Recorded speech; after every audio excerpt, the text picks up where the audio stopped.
gives John a chance to get here. I hate lateness.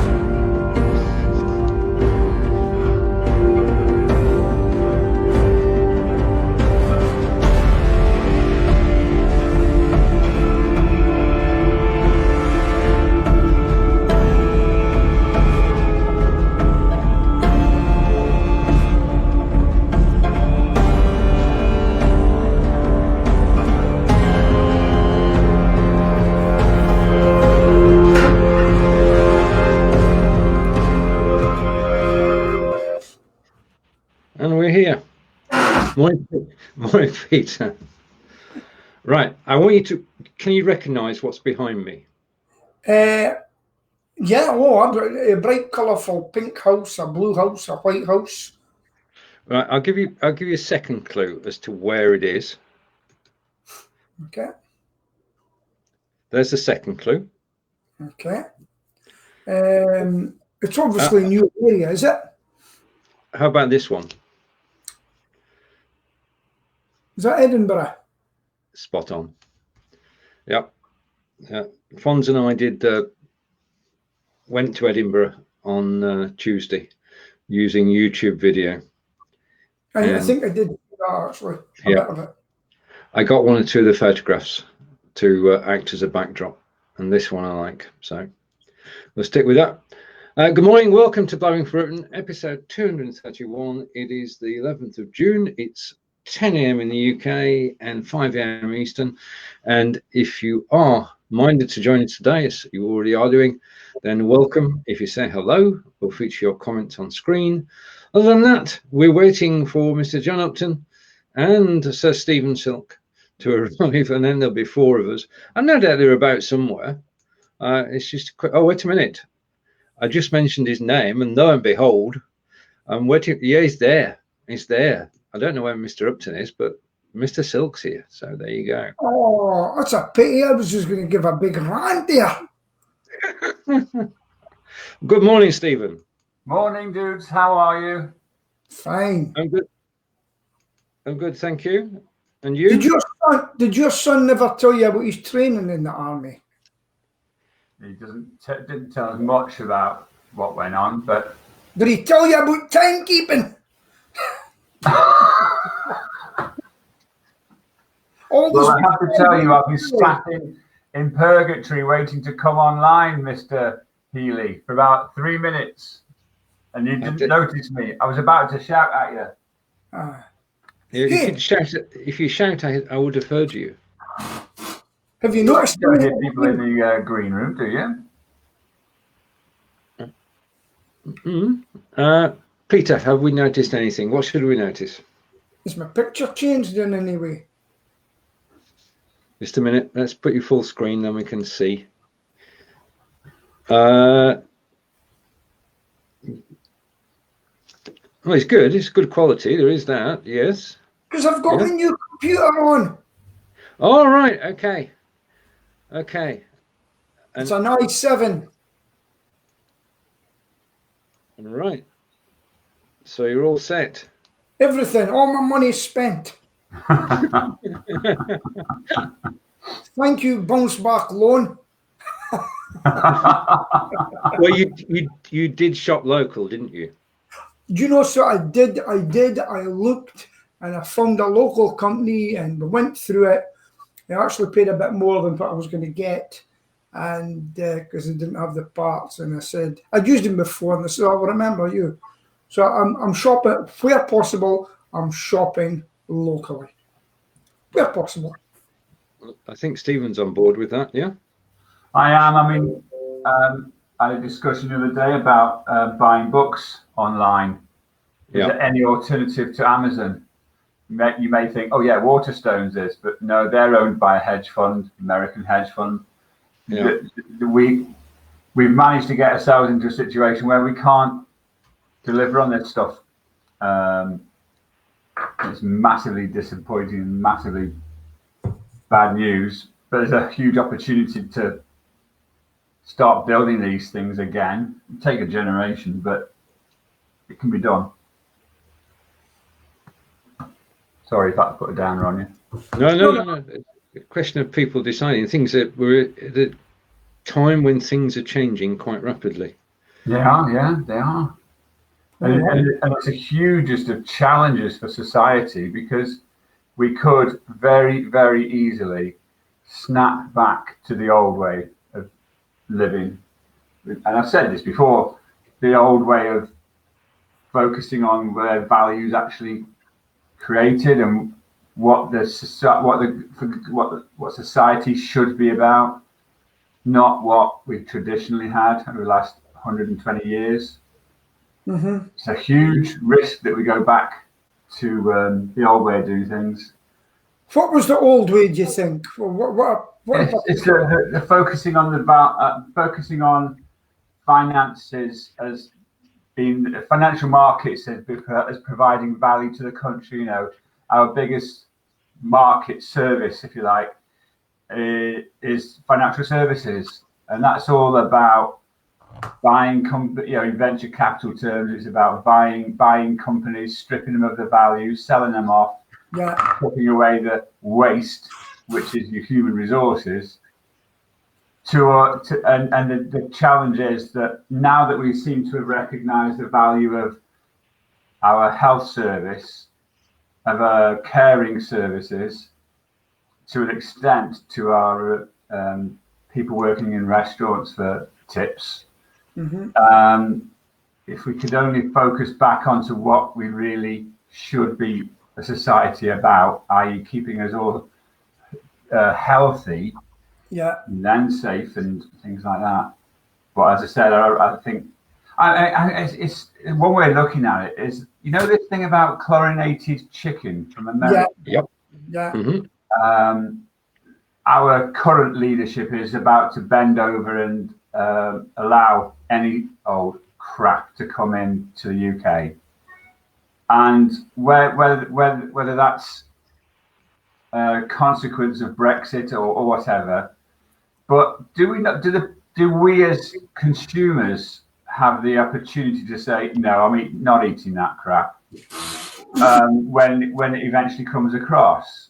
So will they, you know, our food labelling regulations, which have been provided as a part of the European project, will that labelling still say that this chicken was sourced in the US?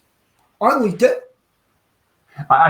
not denying that, Pete. I'm not denying it. I'm just saying that if you think that food standards have been so eroded as a result of the Conservative Party to get a trade deal, do you not think that it's ultimately down to us to say, I'm not eating that? It wasn't all that long ago we were eating horse meat from Europe. Well, thank you for taking us back to the 16th century. No, not at all. You know, do you not get my point at all, Pete? No, not at all. They should have been checking it from Europe, and they didn't. They were eating horse meat, but we didn't know it. Yeah, but I'm talking about the American chlorinated chicken process. Yeah. There is a general point here that we've got to the stage with the food chain in the UK that we actually know which farm produce came from. We've got that technology. It's been developed, and we can look at the package and see where it came from, depending. Yeah. But what's going to happen, as Stephen quite rightly pointed out, is that we're going to lose the ability to know where things are coming from, and we won't be able to tell whether the chicken was actually hatched down the road or in America.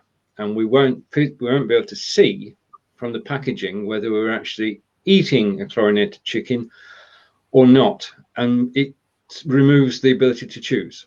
I think you are just looking for problems before anything happens. Okay, that may well be your judgment, Pete, but I'm afraid that when you've got the scenario we are now is where we can go backwards to the pre-COVID world of value, where it's all about the dollar, and I'm thinking that we should be. I'm hoping that we're going to move to a society which is all about the person, the family, and health. You're not going to convince me that removing a a choice is going to help towards what I hope comes along. I'm sure you will be able to buy some chicken from Europe once they let it in, and you can pay a premium price if you want. Yeah, sure. I get that. Yeah, they've got Marquis, and you got Aldi's. Your choice, if you know what I mean. No, don't. So I'm talking about the way in which the world will recover. It says the way in which the UK will recover from this, and what sort of recovery will it be? The question is, will values stay as they are? I mean, we've been thanking the NHS, we've been thanking our refuse workers, we've been thanking doctors, we've been thanking our police, we've been thanking everybody and appreciating the services that actually keep this country ticking over. And those people have worked for the last 3 months under the threat of actually catching the virus, and they've just gone on with it, and they've had to. And if they hadn't, then the whole society would have collapsed for them. But for them, it would have collapsed. And the question, which is a valid one from Stephen, is: do we actually continue to appreciate those who do the work? Do you know there was a sign up in a window? It was on Facebook. Thank you, pest controllers. Well, you know I approve of that, Pete. I like that one. We'll just have to go back to basics. And as Professor Hugh Pennington in Aberdeen said all the time, he says people need to wash their hands more. And he says, because they're going to be less bugs in people's stomachs now that we're going to have to go back to basics. And you're going to maybe have to forget about luxuries for a while. I, for one, won't be going abroad if I can help it for a while. We're even talking to get a camper van so we can go away and just stay together, or even camping. And you've just got to look at your life and you've got to adapt, right? You'll have to do away with your iPhones, you'll have to do away with other stuff, because they're going to have to make phones in Britain. The British hand phone, all that's going to have to happen. Instead of getting slave labor to do it in China and places like that. I'm with you on that. Right? Dude. So, but luxury items have gone. Check this brick. It's a brick. You'll be using that from now on for your phone. British made. There isn't one though at the moment. No, but I will be. I hope so. Yeah, I really hope so. Yeah, even if we assembled a phone in this country, which is technically possible, the components, we don't make them. So the components and the raw materials have got to come from around the globe. What happened to ARM, Stephen, in Cambridge? That's a good question. I don't know. Because every iPhone, every Android phone in the world, I think, has got an ARM processor in it somewhere. Yeah. Well, I think they got flogged off. And again, it's this thing about why would we sell a British company to a foreign owner when presumably we could keep it in the UK and then the value sits within the UK? And that's a sort of, I mean, it might be naive, don't get me wrong, but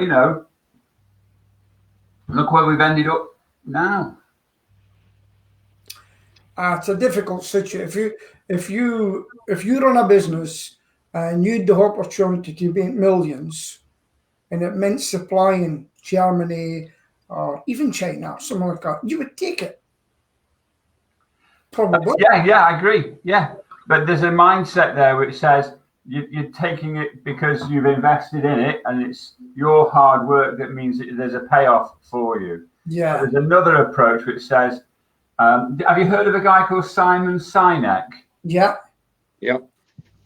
And he talks massively about something called, and here we go, plug. Just a minute, let me put you full screen. Oh, don't have to do that. There you are, full screen. The Infinite Game, Simon Sinek. Yeah. Which is one of the most fabulous reads I've ever read. Save me buying it. Give me a short bit about it. Sorry? Give me a quick synopsis on that, if it was a word. Is that big word? Synopsis, or whatever it's called. It's a good word, Peter. I'm with that. Can you give us a synopsis of the book? What's the book about? Oh, the book is about understanding that the focus on quarterly results, the focus on annual results, the focus on profit, the focus on customers is a little bit off whack. And if you consider that a business can last for 10 minutes or 100 years, the game that they're in is to keep on providing value. And when and when companies say we've got to retrench and we've got to get rid of 50% of the workforce, that's a failure in the ultimate infinite game. Because, you know, what else would you have a company other than to employ people and give value to them? I might be completely saying this wrong, but again, it's this thing about what do you focus on? What values do you focus on? Being a small business, this is what I'm going to be focused on. It's actually made me think. I have put so much into my business that I hardly got anything out of it in money terms. So I'm going to look at a different way of doing it. No more spending where possible, getting rid of the vans, and then I'm going to go back to owning the vans, which is cheaper, because I've only got a few years left, and it's all about not being the biggest, but being happy and getting some money in to live the life I want to do now. I don't want to be an expansionist. I don't want to really go to Edinburgh and Glasgow. That I should have done that long ago. I'm not doing it. So that if it comes, it comes. Mind you, I just placed a $5,000 job in Edinburgh. Doesn't matter. But that came to me. It wasn't expansionism, you know. That came to me, and that's what I'm looking at now. What about you guys? It's incredibly important you just said that, because I've got a customer who suspended operations during the COVID thing, and is coming out of COVID very soon, and he or she has had a look at what they're doing. And at the moment, up until now, it's been really, they have grown and they've employed people. But the business owner now is saying, hold on a minute, I've been up for 3 months. My quality of life with my family and all my local people is such that I want to keep it like that. Yeah. And he or she is retrenching, like you've just said, to provide an income for his or her family. Not about, frankly, not about employing lots of people. And it's a life. There's a word you can lose in a pejorative sense, which is, oh, you've got a lifestyle business, have you? Yeah. Yes, I bloody well have. Yeah. And there's another saying that could go along, but be happy with your lot. That's right. Yeah, but the thing is, what about the people who are now no longer working for my friend? It's a fascinating thing, but again, it's just discussions I hope people are having across our society. Where's the real value in pest control services that you're offering, Peter? The app services I'm providing. I wish you would get on with it. Good morning, John. I'm not feeling very well, so I'm only going to stay a few minutes. All right. Okay. Are you all right, dude? Sorry? How are you? I had a terrible night's sleep, and I'm tossing and turning, and I'm just feeling like I've got a summer cold, I would say, really. I hope it's not anything worse anyway. I would assume that I'm not going to be there this afternoon, Stephen. Okay, good. Not good. Get well soon, dude. Get well soon. I've come in because I have never missed the Blabbing for Britain. Good for you. Good for you. So tell us what you're up to then, apart from feeling crap, and then you can go to bed. What am I up to? Trying to develop some new stuff to build my video marketing. I'm working with my main customer. My 2 construction customers are going back on Monday, so I'm expecting to do some work with them. Other than that, Not a lot. And you're I don't think I'm going to do anything. You're looking at a pest controller's pay-per-click for him. I will do that, I promise you. No, it's okay. You've got best wishes from Kelly in Sarnia, Ontario, John. And I was just going to, when he popped up, I said, look at a beautiful picture. Then an ugly flower popped up. But I wish you the best of luck. Yeah. Take care. By the way, John, I've got my new computer. My new computer's on. You've got to see the quality of the picture. Yeah. Hello. With your small wee head. And is it really fast? Oh, see, when I first put it on, I went like this. Whoa! What? Can you see me moving about quick there? Yeah? Yeah. Yeah. That's great. So I was singing this afternoon. That's a warning to you. John, you're going to be proud of me. For several years, I've talked to you about my Wi-Fi setup at home. Yeah. And it's gone really crap recently. Those power line things broke down on me.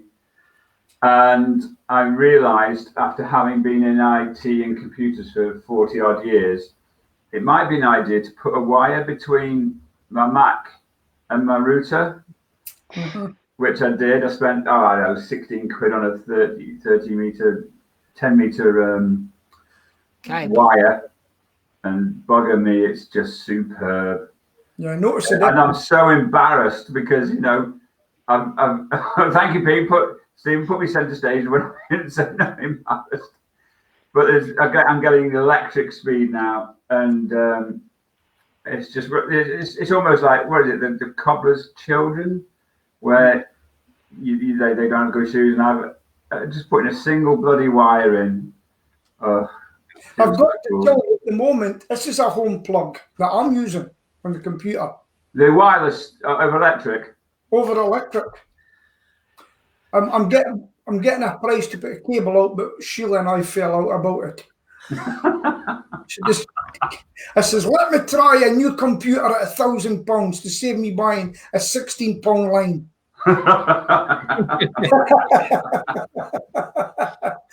It was a £1,200 computer actually, but I get it for back.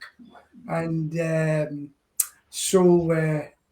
I've had a problem with my XSplit when I first started up, but I just remembered and I'd done a couple of things and I also lost Facebook at one, but 10 times I tried to renew my password and I didn't get it. So there you go. Sorry to hear you're ill, John. I hope it's nothing serious, sir. Yeah, well, I've had toothache since last Saturday, which hasn't helped matters. Of course, there aren't any dentists open. And to make matters worse, mine retired just before the flipping. So I've got to find a new dentist as well as get someone to fix it. Yeah. Well, I did say to you to shave and put on a mask. I did warn you. I don't know how that affects toothache, but yeah. The whole thing. Right, we haven't actually. Go to bed, John. I tell you, for a nil man, you're lost and well. Yeah, well, I am going in a couple of minutes. All right. Didn't know what already you like, but it's okay. Okay. I'm going to finish my cup of soup and then go. There are growing calls for the government to scrap the 2 meter rule. How do we feel about that? Well, could I say that it's a growing call for a decent bloody government? Because our little blonde monster didn't lock us down quickly enough. And one of our scientific experts, that's EXPERTS, has said that it costs 20,000 lives. Government, Peter, I'm talking government expert. Sorry, an expert told the government to shut the bloody country down. Blonde monster Johnson didn't, and 20,000 people have died as a result. But he Tell was me a fact that goes against that. He was only one of 7, and the other 6 didn't agree with him. So it's a bit more complicated. And then in the end, he's had to resign because he went and broke the rules anyway. Yeah, sure. Look at, you say 6 didn't say it, but 1 did, and he was right. So I know it's a very. I know, but what I'm saying to you is that if you're sat in power and 6 people say don't do that, and 1 person says do, what do? You listen to them. You take the decision to follow the one who says you're going to be up street if you don't do this.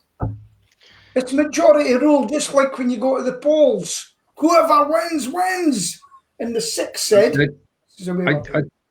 We're going to get a full story of exactly what happened, but as I understand it, decision was taken in principle on the 23rd of March to actually do the lockdown, but it took 6 days for them to actually announce it, and it's that time which was lost, really.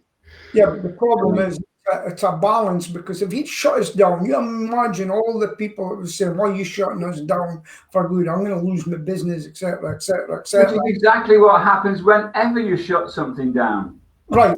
So if there's a here's the joke of it. Did you see how many people were out marching last weekend? Oh, yeah. Well, focus on what we're talking about, not the future. We're talking about the death. Yeah. And it's probably going to be more, because I've seen a lot of people out last week and they didn't have a 2-meter rule in place. Just do me one favour. The death of 20,000 people. That's just under what Stoke getting the whole of their ground. How can you not think that was a complete and utter mistake, incompetent, based on incompetence? Well, you can't really judge it yet until it's all over, and then they can sit and look at. Nobody knows. If there's only one expert saying you should have shut down, there's a problem. No. Right. But basically, there was a delay in actually doing it, and what the people who track this all statistically are saying is that, stood here now, looking back 3 months, if the lockdown had occurred a week earlier, irrespective of whether it was 6 to 1, 1 to 6, if the lockdown had occurred a week earlier, the number of deaths would have been halved. So they say. Look at Denmark. Look at Sweden. Or some That's what they have done. That's what they have done. Yeah. They have looked. I think it's just too much of a blame game, gentlemen. We're not blaming anybody, irrespective. I'm blaming Boris. He is. Yeah, I am, because he didn't make the decision quickly enough. Like he didn't make the decision on track and trace, like he didn't make the decision on PPE and on bits and bobs. Listen, everybody's to blame for PPE. Everybody, every government. They never had enough. Oh, I just love it. You better stop. You better stop me, Stephen. It's one of those very rare occasions where we're going to have to agree to disagree. Yes. Yeah. But before John has to go, sorry, Stephen. Before John has to go, have you seen that Michael O'Neill's got COVID? No. Yeah, he's got COVID, and they were going to be doing a friendly with Man United soon, but the number 2's had to take over because he's got the virus, and so self-isolating and all that sort of stuff. Yeah. It's only football, though. When we're getting on to statues. Oh, I think it's getting crazy now. Now they want to remove Lord Baden-Powell, the founder of the Scouts. Yeah. And this morning, I went onto Facebook to check how to get here, and the first post that popped up was a woman saying that Lord Baden-Powell modelled the Scouts on the Hitler Youth. Lord Baden-Powell, I don't know, he might be true, he might be foul, started the Scouts in 1908. I don't think Hitler was around then. Do you know, this is what I would like to see with statues. Here we go. This is what I'd like. So, find out find out who the people are that are ancestors of these people with the statues and everything, and find out who they are. And they said, oh, and they'll say to them, oh, you don't want the statues. That means you don't want the buildings that were put. You don't want that building. Yeah, we'll take them back, please. Thank you very much. And we'll take the money from you. Run your own university. Run your own library. We'll take the money back. Do we want? In fact, get out of the building. It belongs to us. It was looking at clause 1340. It was given to you on loan. Out tomorrow morning. That's what I would say. Right, cool. Could I just tell you that there's a petition around here because we've got a statue to Jimmy Savile. Yeah. Yeah, well, burn it, pull it to bits, whatever you want. That's what I was wondering if Pete wanted to sort of come in on that one. Jimmy Savile's got and we've also got Ralph Harris in Stafford Jail, I think. Oh, he's been released for a while now. Oh, okay. So, and there's a statue to him in Stafford Town Centre. Yeah. Yeah. Even them, it's got to be consent to say it's got to come down. Because I'll tell you what, I could go there. This is what I've been thinking. I said, hey, see that statue there? That one there. I don't like it. No, Mr. Policeman, don't you dare come near me because I'm taking this down. If you dare come near me, I'll have your job. I'll have your job for you. You take your pants and trousers. Okay, calm down. What would you do about a Jimmy Savile statue in the middle of Aberdeen? Well, I've already taken the ones that were in Scarborough down, so why shouldn't you guys just join in? People talking about Nelson. Do you know Nelson Mandela's statue has been spoken about, but you never hear it in the mainstream media. Did you know that? Because people think he was a terrorist. He was locked up for terrorism. People got necklaces round their neck, tires, and burned. There was bombings. And he was part of that. Yet they've got a statue of him in Britain. Margaret Thatcher said that he was a terrorist. Hang on. She was a terrorist as well. She took all the kids' milk away, So, where do you draw the line is what I'm saying. Where are you going to draw the line? That's the question, isn't it? Who decides? And basically, do we rewrite our history just to leave the good bits? I heard somebody say that we should take all these horrible people's statues down and put them into a museum of naughtiness. So you can have them up in museums and stuff like that.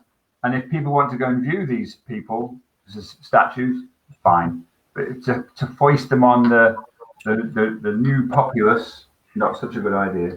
The minute you give in to mob rule, that's great. Everybody say, but I don't like that. But I do. I don't care. Wow. Yeah, you either got to be in the mob or not, Peter. I was reading one of the first slave masters was a black man. Did you know that?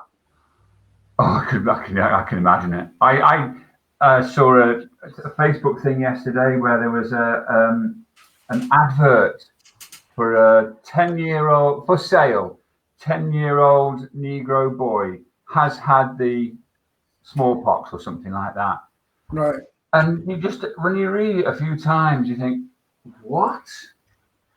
There was an advert, probably in the Times or one of the newspapers of the day, for a human being. But we've still got slavery today. I know that. But Sue was saying we've got more enslavement today than we did in the olden days. And I can believe that. That we should be worried about and learn from it, And we've even got statues in Scotland that are under, not under attack, but targeted now, And I would just love if some of these people had money in trust funds I'll say, I'll have that back, please. Oh, I would love that. I would make tears run down my eyes. The laughter. I'm going to disappear, gents. Take care. See you later. Now, where can we go from here? Somewhere to know. Any direction we like.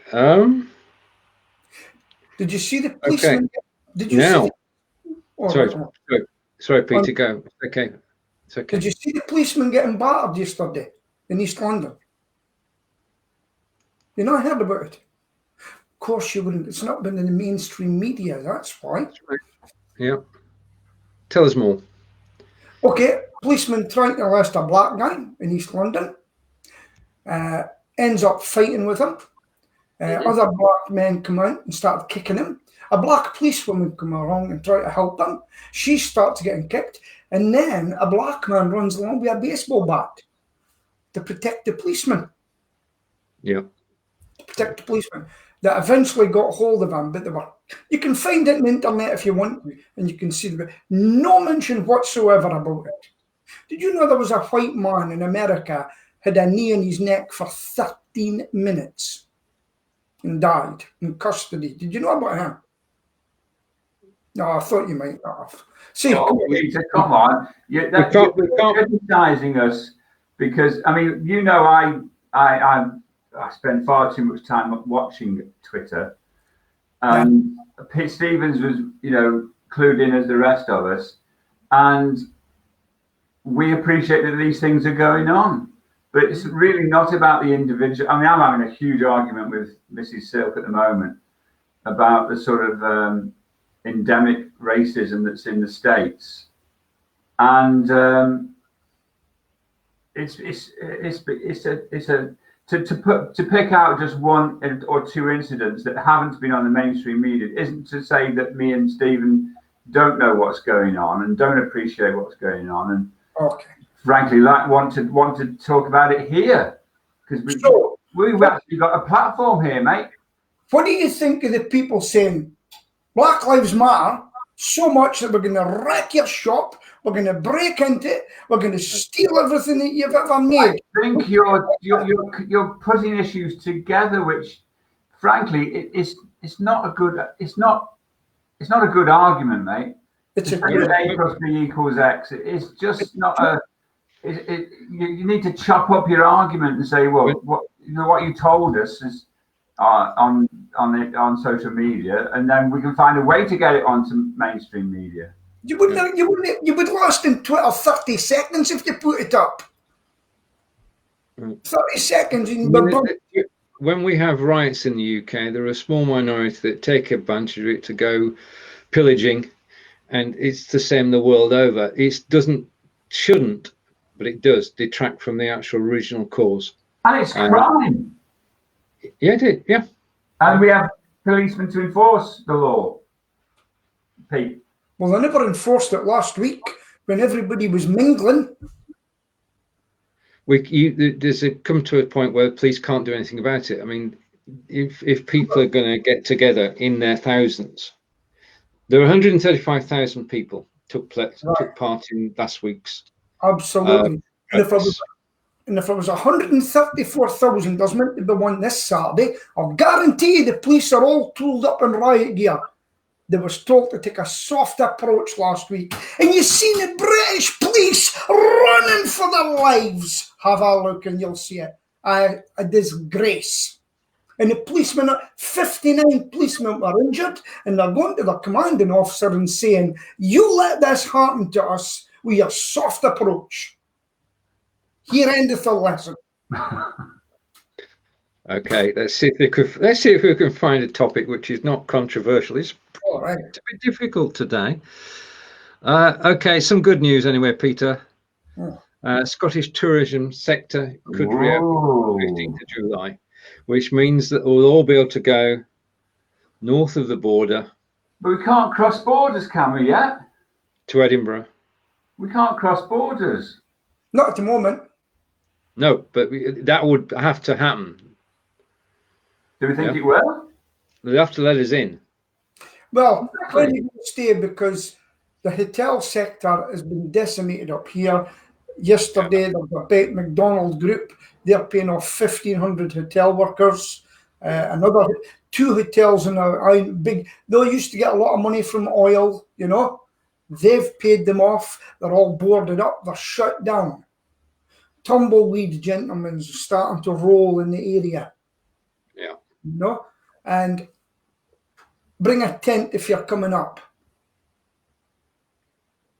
Understood, Peter. There is a situation, but this bit of news came out yesterday, and it originated in Devisers, and I want 3 cheers, please.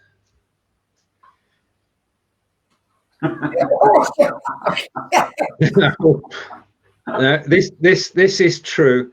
Angelica's hairdresser messaged her last night, Facebook message, said, we promised that you could be the first in the salon when we reopened. Barring accidents, we'll be reopening on July 6th. Yeah. So with that, armed with that information, I messaged my Turkish barber and I said, when are you reopening? And he replied. He replied and said he's opening on the 4th. So I'll be knocking on the door 4th of July. Independence Day. Well, at least I'll get rid of this. There's going to be mega queues, though. I mean, I'm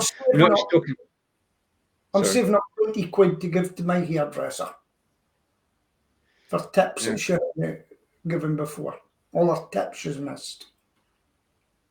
Well, I've got a personal hairdresser, guys. I mean, it's obvious from my beautiful head of hair. Yeah. And I only have to go about 6 feet to get the most fabulous haircut. Thank you very much. No, because we followed 2 weeks behind you. There was a big debate about Nicola Sturgeon in the paper today, and was it yesterday? How's she doing? Well, she looks good, but tries to hide things. Because we've had a hell of a death rate in nursing homes up here. Yes. And they're taking them out of the hospitals and putting them into hub, and people are dying. So there's a lot going on behind the scenes. And like any other government, they try to hide it and they try to get away from it. And they always seem to say this is the Scottish way, but the Scottish way is the English way after 2 weeks. Got to tell you that she's actually done a good job of getting it over. Very good job. But her sidekick, the health woman, she's getting into a bit of hassle, you know. And I feel sorry for him because nobody will get it right. We just got to live with it. And as I say, unfortunately, some people have died because of it. But it's just one of those. Anyway, back to Stephen's show. Okay, I'm trying to find one which isn't controversial, which we can all talk about. It's very difficult at the moment. Oh, right. Okay. Let's unite everybody. Where does that sentence come from? There's nothing so far, and even the basic structure of what they're trying. That must be from the European Union. It would, yes. Monsieur Barnier, who says there's no agreement so far, even on the basic structure of what they're trying to negotiate. Yeah. So we're halfway through the year. Yeah. And nobody's got a clue.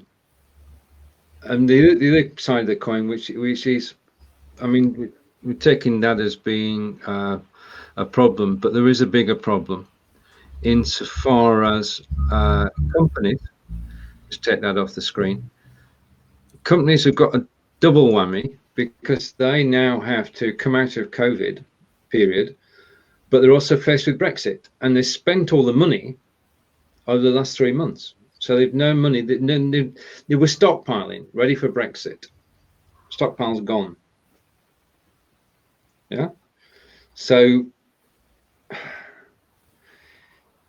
the phrase "you ain't seen nothing yet" comes to mind. We are on a roller coaster, and there is no easy way out of this, is there, over the next 6 months? There's nobody in the world having an easy time. Apart from America, their economy is doing well. It's actually doing well. Just Peter, they have got 42 million people on benefits. But they're getting 42 million. Sorry? Their employment's going up all the time. They've got 42 people have been laid off. 42 million people have been laid off. The headline figure of 2.5 million. It's fantasy. You know? No, say again, Peter. We're aghast. No. It's good. No, going back to Europe, I haven't heard. Yeah. Because we are part of the union. Could you tell me what we've got for them during this pandemic? Can you tell me what we've had? We've out of all this stuff. Pardon? We're out of all these bodies. Oh yeah, we're still Yes, we are. We are. Money, and we want to share us something to help us. Okay. Nice try, Stephen. It was a good try. I'm going to try again. Coronavirus came to the UK on at least 1,300 separate occasions. Blimey. Basically, our coronavirus came from Europe. Now, that's factual. It's no political statement there. The fact that people were being allowed into the country for such a period of time, they've been able to trace it back genetically now to where it originated from. And it wasn't one person coming into the country and infecting everybody. It was 1,300 people coming into the country. Italy, Spain, France, Holland. Well, you're an example, Stephen. You come back and you immediately isolate. I come up from England on a train and I immediately isolate. We've done our bit. We've really done our bit. The problem is if you shut down that, he would have been. What a decision! I'm a prime minister. This is what I would have done. This is what happened over in somebody. Get ready to stay in. We're having a curfew. There will be drones in the air. You will be arrested. You will get a massive fine for the first offence. You will want a tent for the rest of it, locked up, because we've no room in the jails or whatever. You'll be in a village tent and you won't be allowed. You have been warned. That's what I would have done. Isn't that what the Chinese did? That's why they don't have the virus now. No, but I'm just saying, isn't that they really sort of? Well, not Chinese. Full China on it, didn't they? I've seen talk that somebody was just sort of locking up the houses and things like that. Well, there's a guy I know, it was in China at the time. There's a guy I know, two people I know in Spain. They were not allowed out unless they got a certificate to download. And they went out and they said, we're going for shopping. And they said, why are you going to shop away over there when there's a shop near you? And that's how tight we could have done it. But if they'd done it, they would have said, where's my freedom of liberty and stuff like that. That's what would have happened. What do you think a Labour government would have done? I don't care to talk about that. I tell you what I do think, and this is that Keir Starmer is giving a sterling performance in calling Boris to account. Great. The reason is that Johnson is a. No, that's fair enough. They don't need politics, but in terms of being able to ask questions and probative questions. And not get answers because he can't. Just like Labour. Did you know he was involved in letting Jimmy Savile off? Silence from the crowd! Yo! Let's go to a great. Well, I'm not saying. I shouldn't say that. I'm not going to say it. But Canada also. Kelly's saying they're running $1 trillion deficit too, the same as Canada. So USA, Canada, all our governments, all our countries are actually spending money to actually defeat this virus, and there is no thought of tomorrow. It's just. Have you ever thought of who's putting the money up for this? Where's it coming from? We are just like. I thought we were printing it. So. All money is a token for value, isn't it? So, who's got the Canadians' $1 trillion of debt? It's the Swiss. Is it? Well, no, not that. Indirectly, somebody somewhere is loaning money at a very low interest rate. And how much have they got to loan out? I don't think there is a limit. There can't be a limit. What's the collateral? I don't know. What's the collateral? Good point. What's the collateral? The people into bondage. We own this country now. Thank you very much. Hey. Yeah. Just winding back. We when the slave trade ended, William Wilberforce from Hull, was instrumental in that. And then we decided we'd make reparations to anybody who was affected by the slave trade, including the slave traders. And we stopped paying for that in 2015. Right. So for most of our lives, we've actually been paying to pay off compensation for the slave trade. So when you ask the question, who's going to pay for what's being spent at the moment, the question is, children, grandchildren, and their grandchildren Absolutely. are going to pay for what's happening today. Why did we say to Germany, you don't have to pay us, what's the word I'm looking for? The money. Reparations. Yeah. Why did they say to stop paying that? Because they owed us a fortune. But again, it doesn't answer the question I asked. I've got a fiver by the side of my bed. That's mine, right?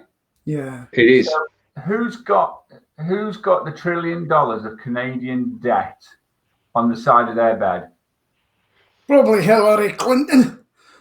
Okay, give over. Who's got it? Who's got it? The gnomes of Zurich. I don't know. Somebody somewhere must have England isn't owned by the UK government.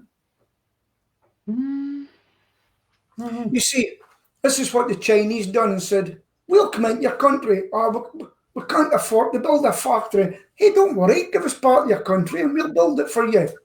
We'll give you the factories. And that's what happened with China. Now they might be told, we don't care what you built, get out. Reagan, what are you going to do about it?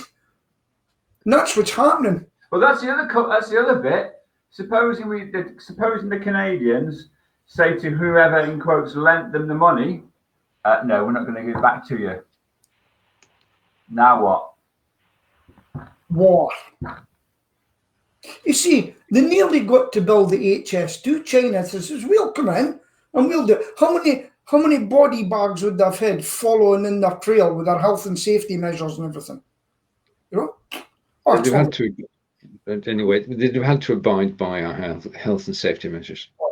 Pretty sure. Do you think they would? No. That's the one.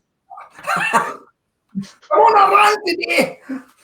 Imagine us three and four when John's here.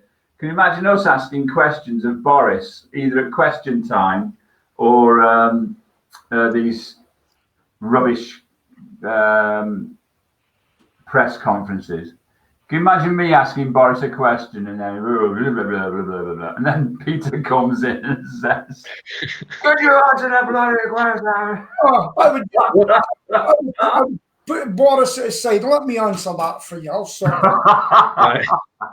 What I would love is a world in which you can ask a politician a question and get a direct reply which answers your question, rather than being. I mean, they're all practiced in waffling and saying nothing, and it's like watching Yes Mister every single day of the week when they palm off questions which have an answer. We know the answer. The person asking the question knows the answer. Will they tell us? No, they won't. That's one of my Peter, I don't know if you've noticed, but Stephen's taking your role here. It reminds me, I've seen a thing on television. I think it was an advert to become a teacher. And one of the things is the kids was asking questions to the headmaster. And they asked a question, and the headmaster waffled, and the kid said, "Could you answer the question, please?" Yeah. It was fantastic. And I just thought that was brilliant, you know. And where are we? Ooh. I don't know where we are. We're winding down towards the end of the program. If you could toss a coin, decide who's going to give the closing speech, because John's not here. Right. Okay. Last topic of the day then, and this is software, Stephen, and basically we go our own way. We always have. We always will. And the Brits said we will have our own contact tracing app. Google, Apple, you haven't got a clue. We know how to do it. And they're now releasing version 2 in the Isle of Wight, and it is tanking. It is not working because Bluetooth is the problem. Oh, bloody marvelous! It's not as if that wasn't going to be a key project requirement to actually have comms. Yeah. It just doesn't work. Who won the contract for the app? ATOS No. or G4S or any of the other tier ones, as they're called? I don't know. But I'll tell you Yeah. Sorry, Peter. No. A lot of funny story in my industry about supplies. One of our pest control suppliers down south, they got into the industry, a lot of family business, and the rest of them, people are fuming, absolutely fuming, because obviously they actually won a contract for £103 million to supply to the government PPE, masks, gloves, and everything. And people are fuming as to why they got it, because they looked at their accounts and says, you've only got £18,000 reserve. It doesn't matter. They won a contract. And people are not happy about it. What are you laughing at, Stephen? Do you not think that's funny? I'm not surprised. Because remember, they gave a contract to a company in Dover for the provision of boating services across the channel. Yeah. Oh, however many millions, doesn't matter, does it? And they didn't have any boats.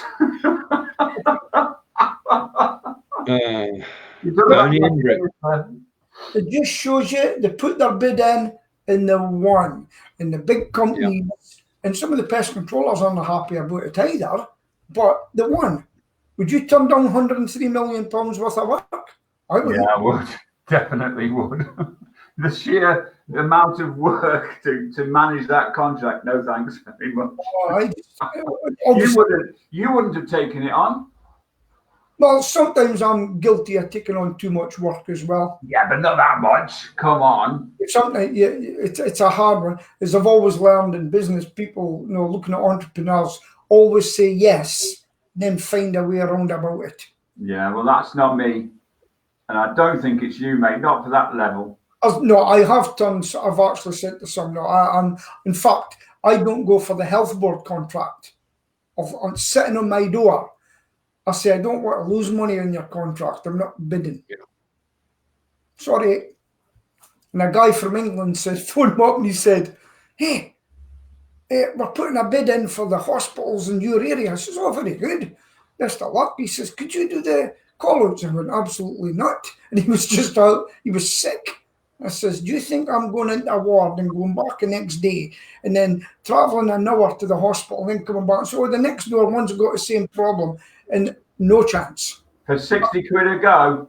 Something like that. It's stupid. I says, not interested. Absolutely not interested. And people are quite shocked when you say that to them. Yeah. Yeah, it goes back to what I said at the very beginning of the discussion. It's a new world of local society value. Yeah, the days of the could be a new world. The days of the conglomerates could be over, and I've always said that. Look local, stay local, do your bit in your own area. If you employ 2 people and I employ 2 people and you employ 2 people, united we stand. Good call there, Peter. I can agree with you.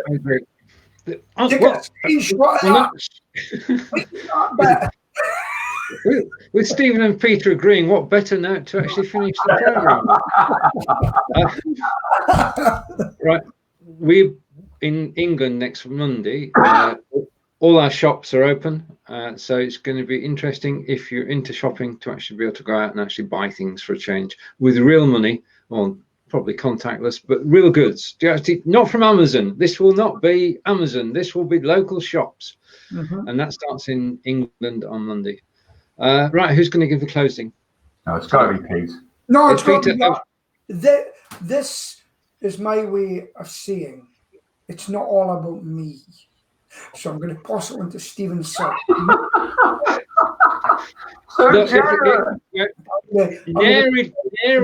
overtime.